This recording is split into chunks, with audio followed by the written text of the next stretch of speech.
Today we discuss about the other concepts of line and angles. In last lecture we discussed about the type of angles, that the acute angle, obtuse angle and many other type of angles.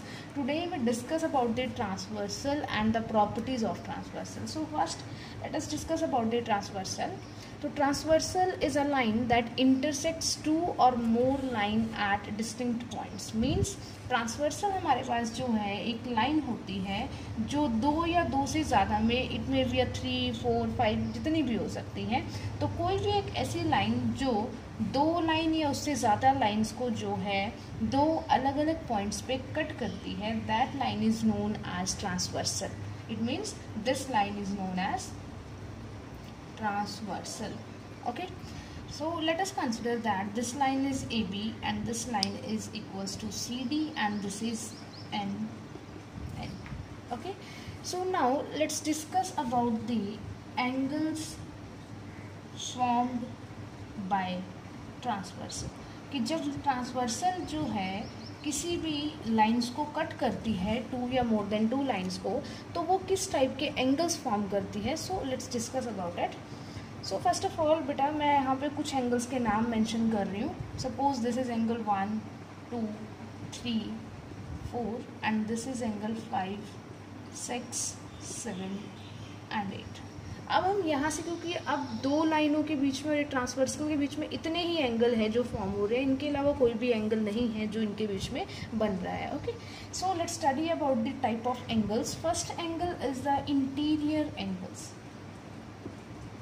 Interior angle means, interior means क्या होता है, अंदर. सो interior angles मतलब क्या होगा, यहाँ पे जो हमारे पास दो लाइंस हैं उनके बीच में जो एंगल्स हैं, अंदर की तरफ जो एंगल्स हैं, that is known as the interior angles. तो यहाँ पे जो इंटीरियर एंगल्स हैं वो कौन से हैं, angle 4, angle 5, angle 3 and angle 6. Means जो दोनों इन जो लाइंस हैं हमारे पास उनके बीच में है, तो these angles are known as interior angles. तो here angle 4, angle 5, angle 3 and angle 6 are the interior angles. Okay, now next type of angles are exterior angles. Exterior means बाहर के, ठीक है ना. तो वो एंगल्स जो इन लाइंस के बाहर की तरफ आउटसाइड लाई कर रहे हैं. सो यहाँ पे ये लाइन है, इसके आउटसाइड ये वाले एंगल्स हैं, और इस वाली लाइन के जो है इधर वाले जो एंगल हैं वो कैसे एंगल्स हैं, exterior angles. It means angle 1, angle 2, angle 8 and angle 7. तो these all are exterior angles. Okay, ये प्रॉपर्टीज़ अभी हम जस्ट एंगल्स के बारे में डिस्कस कर रहे हैं. अब ये इक्वल होते हैं या इनका सम कितना होता है वो हम डिस्कस करेंगे in next concept. Okay, now next angle are is corresponding angles. corresponding angles हमारे पास कोई भी ऐसे दो एंगल्स होते हैं जो इस तरीके से लाई करते हैं, मतलब एक इंटीरियर में होता है और एक एंगल जो है एक्सटीरियर में, and both angles are on the same side of the transversal. Same side means अगर एंगल्स दोनों जो है या तो दोनों इस तरफ होंगे या फिर दोनों इस तरफ होंगे, तो these angles are known as corresponding angle, in which one angle is at the exterior of the lines and one is at the interior. So from this, यहाँ से अगर हम कंसिडर करें तो angle 2 and angle 6 are corresponding angles. Okay, तो pair कौन सा बना है, एंगल 2 एंड एंगल 6. अगर हम और चेक करें, angle 1 and angle 5. Next one is, अगर इधर से देखें बेटा, angle 4 and angle 8 are also pair of corresponding angles. And next one is angle 3 and angle 7. Okay, and next pair of angles are the alternate interior angles और alternate exterior angles. हमारे पास बहुत important है ये जो alternate angles होते हैं. Alternate जो हमारे पास एंगल्स होते हैं ये थोड़ा सा कॉरस्पॉन्डिंग का अपोजिट होता है. कैसे होता है, जो कॉरस्पॉन्डिंग एंगल्स होते हैं they lie on the same side of the transversal, but alternate angles lie on the opposite sides of the transversal. अब जो अल्टरनेट इंटीरियर एंगल्स होते हैं वो जो होते हैं अंदर की तरफ लाई करते हैं, मतलब इंटीरियर मेंशन किया है तो इट मीन्स वो दोनों एंगल कहाँ होंगे, अंदर की तरफ। ओके, तो और बेटा ये दोनों एंगल्स जो होते हैं एक अपोजिट साइड्स होते हैं ट्रांसवर्सल की। सपोज अगर हम यहाँ से चेक करें तो एंगल 3 एंड एंगल 5 ये दोनों पैर कैसे हैं, alternate interior angles. Okay, and angle 4 and angle 6 are also alternate interior angles. But if we discuss about the alternate exterior angles, तो alternate exterior angles जो हमारे पास होते हैं, अब exterior है it means outside of these parallel lines, तो वो हमारे पास ऐसे बनते हैं, this and this angle, या फिर ये एंगल और ये एंगल। तो अगर हम यहाँ से कंसिडर करें तो एंगल 1 एंड एंगल 7 और angle 2 and angle 8 are alternate exterior angles. Okay, तो बेटा this is all about the angles formed by the transversal. Okay, but our next topic is when we have two parallel lines and one line means transversal cuts that two parallel lines, then the angle formed between the two lines are of which type। Okay, so हम वो discuss करेंगे। अब जो है हमारे पास जो properties हैं parallel lines की विद अ ट्रांसवर्सल, तो अगर हम टॉपिक का नाम लिखें तो these are the properties of parallel lines with transversal. कि अब तक हमने जो पीछे लाइन्स ड्रॉ की थी दैट आर नॉट पैरेलल, ज़रूरी नहीं है कि ट्रांसवर्सल हमेशा पैरेलल लाइंस के बीच में हो, but in case if two lines are parallel, कि अगर हमारे पास दो लाइंस पैरेलल होती हैं और उनके बीच में जो है ट्रांसवर्सल होती है कोई, तो हमारे पास जो एंगल्स होते हैं उनकी जो कुछ एंगल्स होते हैं जो उनके बीच में रिलेशन सेटअप करते हैं, तो वही प्रॉपर्टीज़ अब हम लोग पढ़ेंगे। Okay, first thing is the sum of interior angles. अभी हमने जो है इंटीरियर एंगल स्टडी किया है, ठीक है, तो हम यहाँ पे भी नाम मेंशन कर लेते हैं एंगल्स के अलग अलग 5, 6, 7, 8।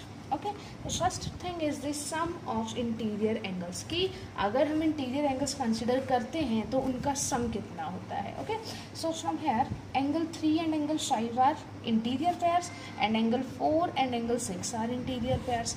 सो बेटा यहाँ से जो इंटीरियर पेयर्स होते हैं उनका सम जो होता है that is always equals to 180 degree. Okay, it means angle 3 plus angle 5 is equals to 180 and angle 4 plus angle 6 is equals to 180। तो this is the property for interior angles, कि अगर parallel line के बीच में जो interior angles होते हैं उनका सम ऑलवेज कितना होता है 180 degree. Okay, now next topic is corresponding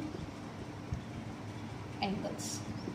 corresponding angles हम लोग ऑलरेडी पढ़ चुके हैं, but in case of parallel lines, कि अगर हमारे पास दो लाइंस पैरेलल हैं तो उस केस में जो कॉरस्पॉन्डिंग एंगल्स होते हैं that angles are always equal to each other. It means angle 2 is corresponding to angle 5, तो it means angle 2 is equals to angle 5, और कंसिडर करें तो angle 1 is equals to angle 6, दोनों हमारे पास कॉरस्पॉन्डिंग पेयर्स है ना। And next thing is angle 3 is equals to angle 8 and angle 4 is equals to angle 7। So बेटा corresponding angles जो होते हैं वो हमेशा इक्वल होते हैं। Suppose if we have this angle is equals to 60 degree, it means angle 5 is also equals to 60 degree. आप लोगों के पास क्वेश्चन इस टाइप में आते हैं कि आपको कहा जाएगा this angle is 60, find this one. So this angle is also equals to 60. Why? Because angle 2 and angle 5 both are corresponding angles. Okay. Now next is alternate interior angles. अब alternate interior angles अभी हमने study किया है कि अगर हमारे पास ये, अगर हम यहाँ से पैर बनाए alternate interior angles के, तो कौन से हैं? angle 3 and angle 6 are alternate interior angles and angle 4 and angle 5 are alternate interior angles.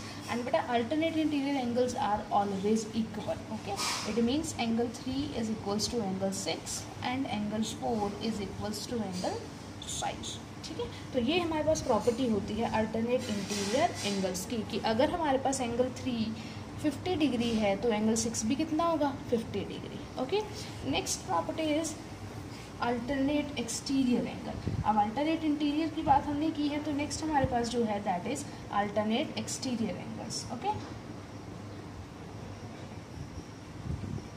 Exterior angles.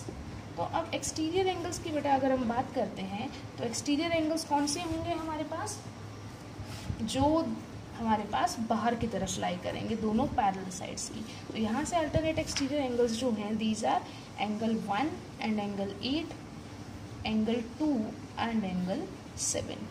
And alternate exterior angles are always equals to each other. It means angle 1 is equals to angle 8 and angle 2 is equals to angle 7.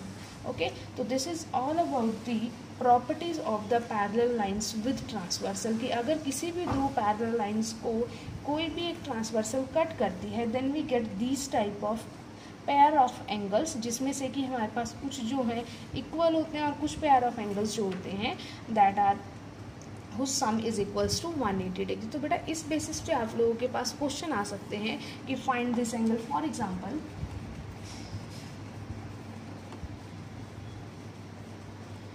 if we have two parallel lines L and M and this transversal suppose Z cut these two parallel lines, so if we have this angle is equals to 60 and we have to find X and this y angle and this is equals to 60।